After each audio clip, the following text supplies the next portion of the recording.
తెలంగాణ ప్రజలకు రేవంత్ రెడ్డి బహిరంగ లేఖ రాశారు. ఎల్బీ స్టేడియంలో ప్రమాణ స్వీకారానికి రావాలని ఆహ్వానం ఇచ్చారు. ఇందిరమ్మ రాజ్యం స్థాపనకు సమయం వచ్చిందని, ప్రజలంతా ప్రమాణ స్వీకారానికి రావాలని రేవంత్ రెడ్డి లేఖ ద్వారా పిలుపునిచ్చారు.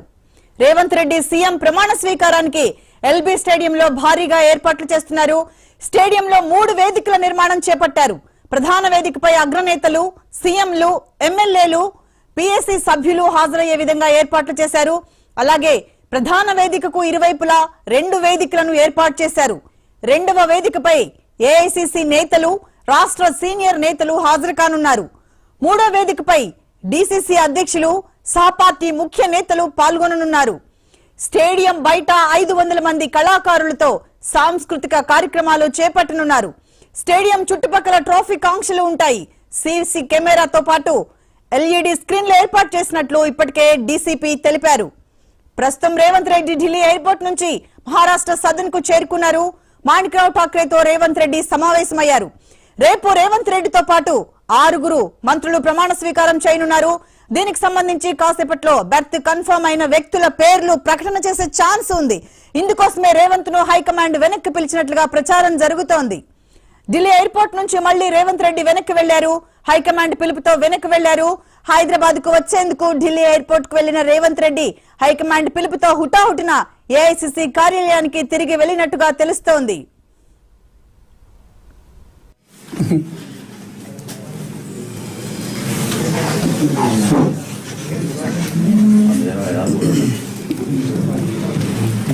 Okay sir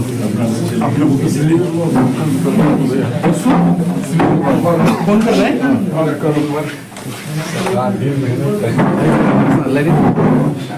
sir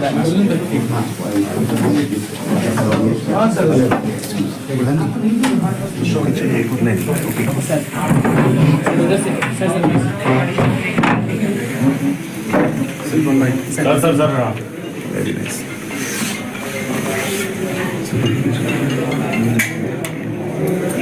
okay sir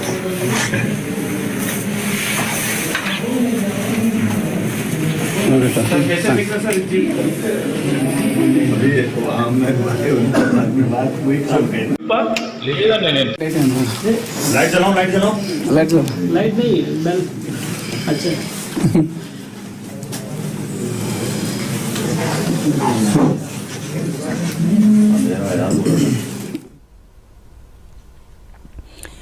రేపు ఎల్బీ స్టేడియంలో రేవంత్ సీఎం గా ప్రమాణ స్వీకారం చేయనున్నారు.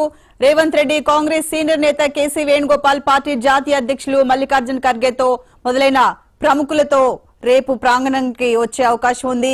దీనికి సంబంధించి కాంగ్రెస్ ముఖ్య నాయకులంతా రాహుల్ గాంధీ, ప్రియాంక, సోనియా కూడా వచ్చే అవకాశం ఉంది. రేవంత్ రెడ్డి ఈ రోజు ఢిల్లీలో ప్రతి నాయకుడిని కలిసి ఆహ్వానం అందినట్టుగా తెలుస్తోంది.